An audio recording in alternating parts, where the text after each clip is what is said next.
Golem. Story and pictures by David Winiewski. Within the beautiful city of Prague, fierce hatreds had raged for 1,000 years. People of differing beliefs in God and nation have clashed violently here. Czech against German, Protestant against Catholic, Christians against Jew.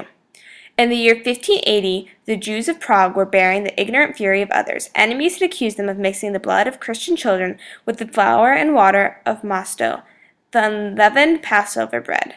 This blood lie incited angry mobs to great cruelty against the Jews. Penned in their walled ghetto, forbidden to use weapons or the protection of law, the Jews could do nothing to stop the vicious falsehood. Judah Lowell ben Bezalel, chief rabbi of Prague, knew that violence lay ahead. Deeply troubled, he entered his study to fast and pray for the deliverance of his people. He fell into restless slumber and dreamed of fire and ruin. When all seemed lost, a hand of light appeared and wrote one word glowing upon the smoke and ashes: Golem. Rabbi Lowell woke with a start. Golem was a giant of living clay, animated by the Kabbalah, mystic teachings of untold power. Only the most righteous man at his dick could create and control such a creature. Was this the heavenly answer he sought? Rising from his desk, the rabbi peered into the night. Shouted curses and drunken threats hurtled over the ghetto wall like stones. He decided it must be so. In the morning, Rabbi Lowell sent for his son-in-law, Itzah Cohen, and his best student, Yaakov Sassoon. He explained the dream and asked their help. As the divine name, the Hashem, created us through words, so what must we create Golem? He said. Now pray and purify yourself, for this night we must use the holy name of God. When darkness fell, the three men left the ghetto through a secret opening in the wall. They hurried along the forbidden avenues of Prague to the cold clay banks of the river Vltava. Itzhak and Yaakov began to dig. By midnight, an enormous mound of clay lay before the rabbi. Praying softly, he plunged his hands into the vast lump, shaping it. Hours later, he arose and stood back. A crude clay giant lay lifeless on the river bank. Raising his arms, Rabbi Lowell chanted Zerufim, mighty spells from Kabbalah. The words soared aloft and unleashed the power of life itself. As lightning strikes iron and flashes to earth, so the infinite energy of creation blazed through the rabbi into the coarse clay. Staggering, the rabbi lifted his arms higher and uttered holy name. Howling winds and torrential rain lashed down. Withering columns of steam shrieked from the figure. Itzhak and Yaakov gripped each other in terror.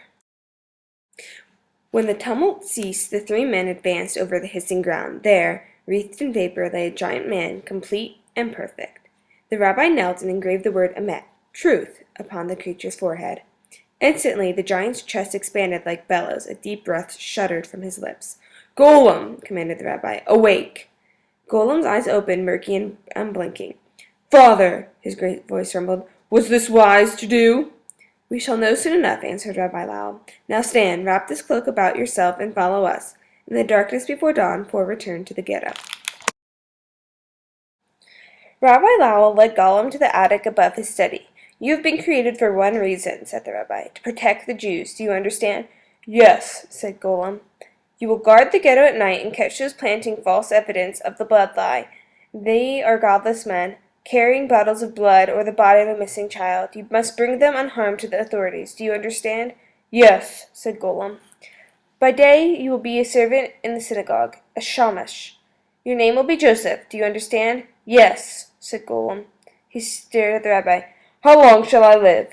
This startled Rabbi Lowell. Until the Jews are no longer in danger, he replied. Then you will return to the earth from whence you came. Do you understand? Golem said nothing. Do you understand, Joseph? Repeated Rabbi Lowell. Yes, said Golem. Golem's arrival shocked Rabbi Lowell's people, but the rabbi called them. Joseph is a devoted servant of Israel, he declared. His strength will be a blessing to all of us. And so it was. Hardly a night passed that Golem did not frustrate the efforts to spread the blood lie. One morning, Rabbi Lowell saw Golem standing motionless in the lane. Joseph, called the rabbi, is all well? The sun is rising, said Golem. The sky changes from black to blue. It is very beautiful. Rabbi Lowell sighed. How simple Golem was. The smallest thing, the scent of a rose, the flight of a pigeon, filled him with wonder. Joseph, he replied, finish your work, then you can watch the sunrise. With the jail full of Golem's arrest, the thoughtful people of Prague began to see the blood lie for the slander it was. This enraged the enemies of the Jews. They gathered a mob and marched to the ghetto, hoping to start a riot. Rabbi Lau summoned Golem and hurried to the gates of the ghetto. The giant seemed taller than before. The rabbi could barely see the mark of truth on his forehead. With a hail of bricks and curses, the mob arrived and stormed the gates. The massive doors swayed but held. Golem stood before them. The Jews, outnumbered and weaponless, waited silently. Then a jeering cry went up. A battering ram had arrived. At each blow, wood splintered. Hinges wailed in protest. Still Golem stood, but taller, much taller. Rabbi Lau could see him grow. Then the gates came crashing down. The mob poured into the ghetto. The first wave of attackers screamed in terror when they saw Golem looming above them. With the back of his hand, he swept them aside. Still, the rabble surged, propelled by those in back. Golem took hold of the battering ram and snapped it in two, raked great furrows in the ground. Rabbi Lau covered his eyes. This was too much destruction. Too much. Leaving the dead and wounded, the mob fled in panic. Golem threw the broken battering ram after them. He lifted the shattered gates and hung them back onto the ruined hinges. Then he plodded back into the ghetto. The next day, Rabbi Lau was summoned to Prague Castle. "What will you do now?" demanded the emperor. "Will you conquer the city with your giant and enslave us all?" "Would a people who celebrate the end of their own slavery wish to inflict slavery on others?" replied the rabbi. "No. Golem was created to protect the Jews. He has no other purpose." "How long will the monster live?" asked the emperor. "Until the Jews are no longer in danger," answered the rabbi.